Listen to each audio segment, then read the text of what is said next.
Beni dünyanın her bir yerinden seyreden vatanımın değerli insanlarını saygı ve sevgiyle selamlıyorum. Değerli izleyiciler, kanalıma hoş geldiniz. Bugünkü haberimiz tekrar Türkiye'den geliyor. Konumuz trafik, trafik kazaları, kırmızıda durmamak, kırmızıda geçmek. Değerli izleyiciler, Bakan Yerlikaya açıkladı. Bu ehliyetlerin tamamı iptal edilecek. Ve lütfen sonuna kadar izleyin. Bakın, bir kere kırmızıda geçerseniz ne oluyor? İki kere geçerseniz ne oluyor? Üçüncü sefer ne oluyor? Dördüncü, beşinci sefer ne oluyor? Ve altıncı sefer ne oluyor?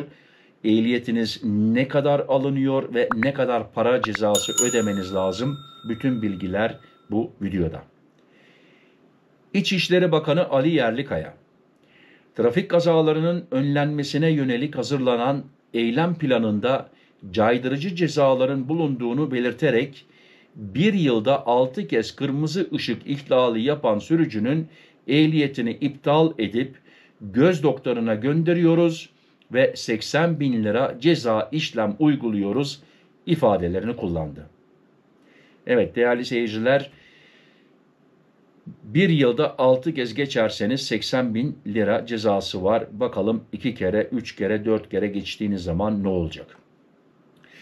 İçişleri Bakanı Ali Yerlikaya, İstanbul Fuar Merkezi'nde düzenlenen Motobike İstanbul 2025 fuarının açılış töreninde açıklamalarda bulundu.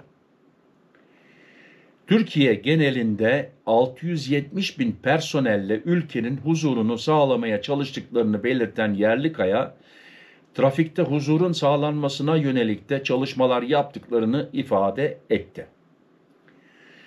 Bu konuda eğitimden denetime kadar her alanda var olduklarını dile getiren Yerlikaya, Türkiye'de 31,3 milyon motorlu taşıt, 6,3 milyonda motosiklet bulunduğunu belirtti. Trafikte güvenlik için motosiklet sürücülerine seslenen Yerlikaya, 2019'da 3,3 milyon olan motosiklet sayısı 2024'te 6,3 milyona ulaşmış. Değerli izleyiciler, bunun zaten yükseldiğini biliyoruz. Neden? Benzin, mazot fiyatları yükseldiği için vatandaşlarımız tabii çoğunlukla motosiklet kullanmaya başladı. Yalnız o başka bir konu. Haberimize devam. Toplam motorlu taşıtlarının sayısını 2024'te 31,3 milyon ile kapattık. Bunların %20'si, yani her 5 araçtan biri 2 teker, yani motosiklet ifadesini kullandı. Yerlikaya, ülkedeki motosiklet sayısının 2023'te 2022'ye kıyasla 1 milyon artarak 5,1 milyon, 2024'te ise 1,2 milyon artışla 6,3 milyon olduğunu söyledi. Sürekli kırmızı ışıkta geçenlerin ehliyetleri iptal edilecek. Geldik şimdi Anya'ya, Konya'ya. Burası çok mühim. Burasını dikkatle dinleyelim lütfen. Kırmızı ışık ihlali yapanlara uygulanması talep edilen cezalara da değinen Yerlikaya şunları kaydetti. Kırmızı ışıkta geçenlere 2167 lira ceza işlem uygulanıyordu.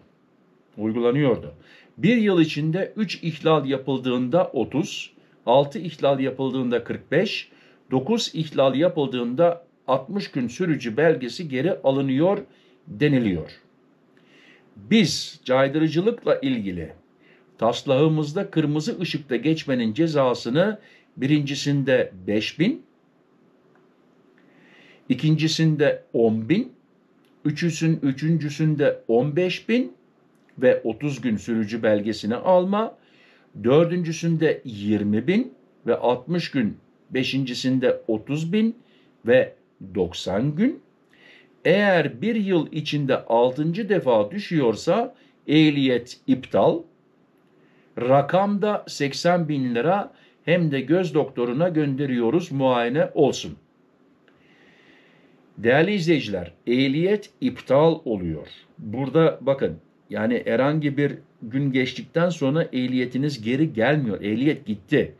Tekrar Sınava girmen lazım. Tekrar bütün ehliyeti nasıl aldın? Hepsini tekrar yapman lazım. Ehliyet alman lazım. Yıl 2025, halen kırmızı ışıkta durmamakla ilgili bir ölçüm yaparsak biz bu özgüveni bu şekilde sınamak istiyoruz. Bir yılda 6 kez olduğu zaman ehliyetini alıyoruz. Sıfırdan gitsin, ehliyetini alsın.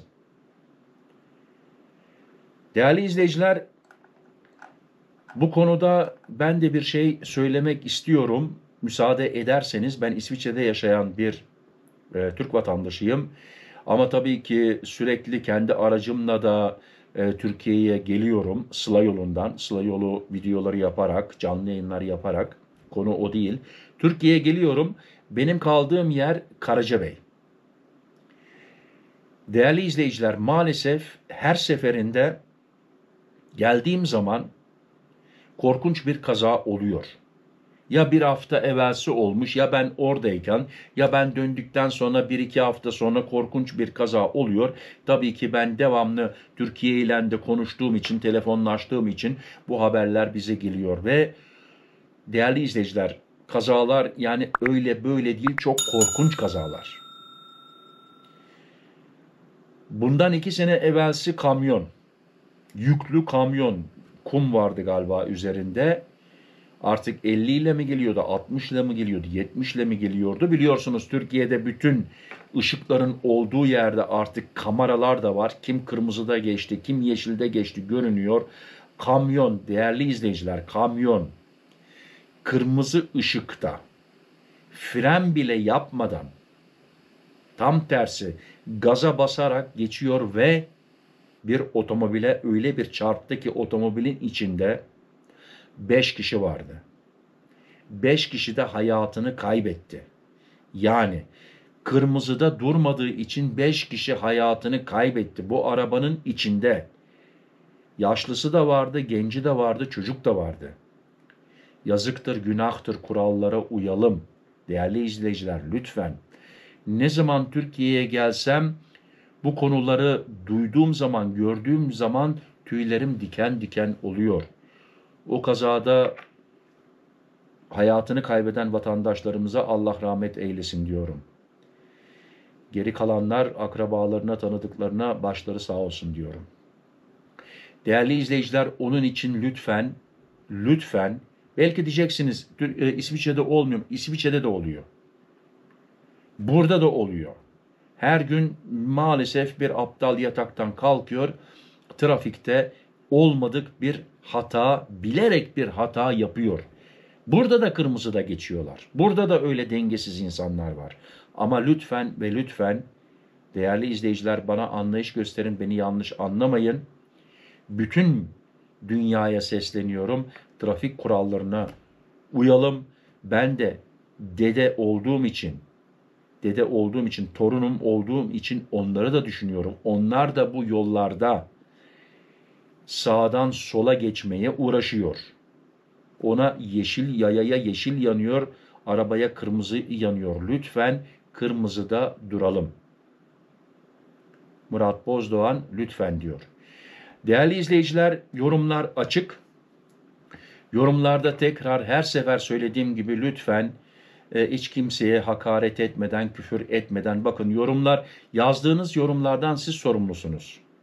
Küfür filan oldu mu zaten Google siliyor, Google silmezse Murat Bozdoğan siliyor.